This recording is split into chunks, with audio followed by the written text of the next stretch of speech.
Hello, I'm Liam Gallagher with IntelligentPlantsApothecary.com, your health coach and source for trusted natural health advice. I've been talking a lot about my diet lately. One of the topics that I don't think I've covered is the way that I eat. So what I mean by that is every meal I make sure that I'm not drinking any liquids whatsoever 30 minutes before, during, and 30 minutes after each thing that I eat. Soups I'm eating separately. If I'm eating soup at all, it's going to be a separate meal than solid foods.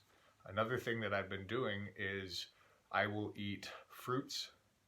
I'll eat dried fruit with nuts. I will not eat wet fruit with nuts, but I'll eat dry fruit with nuts, and then I'll eat wet fruit after that, and I'll wait and eat vegetables separate from that. So the goal is to eat not more than 2 to 3 things combined at each time I'm putting food into my mouth. So when I say things like I'm eating green onions with raisins and a couple pecans and chewing it at the same time, that's the most diversity I'm getting in my diet at this point.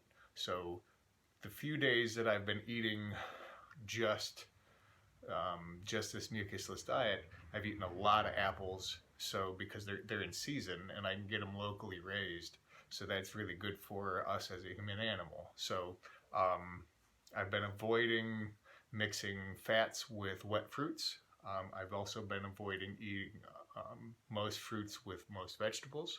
There's a couple exceptions to that. I can chop up some dried dates and eat it with some celery. Even if I wanted some mayonnaise that I made without eggs or without anything bad in it, if I made it at home, I could put that on the celery date mix and eat it on a lettuce leaf. So I do have some options, but for the most part, I'm limiting the amounts of diversity I'm eating in my diet. I've had a couple of cheat days. There's been a couple of days that I've had beer. It's been a couple of days that I've had cheese. The reason why I allow that for myself is when I'm eating very strict, it's hard to avoid cravings. And the way that I found that I can deal with the cravings the best is if I kind of plan days where I'm going to cheat and kind of give myself a free day. I can eat whatever I want. That allows me to... Actually, when I have the scheduled cheat days, there's a lot of cheat days that I just skip entirely. But it also allows me to eat whatever the hell I want on a couple of days. And the unique thing about that is sometimes what I eat makes me feel like such shit the next day. I don't really have any craving for it evermore. So I've kind of gotten past that particular craving. So for me, that's the best way that I work. I give myself a cheat day about every 2 weeks or so at this point. I'm still kind of transitioning off of satisfying myself and giving myself incentive with food and learning how to enjoy food again because of having to give myself insulin shots before each meal, and also towing the line.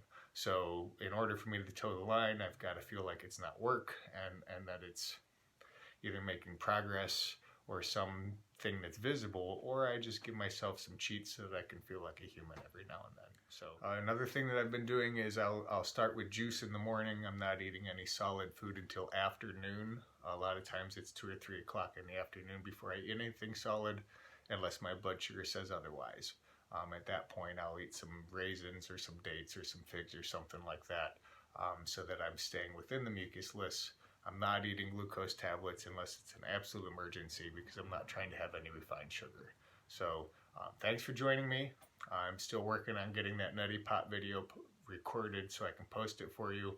I've been kind of struggling with how to hold the camera so that you can see what the hell I'm doing. I've not yet found a friend that can record that for me. So thanks for joining me. I'd love it if you could like my videos and subscribe to my channel. And here's wishing you happiness and health.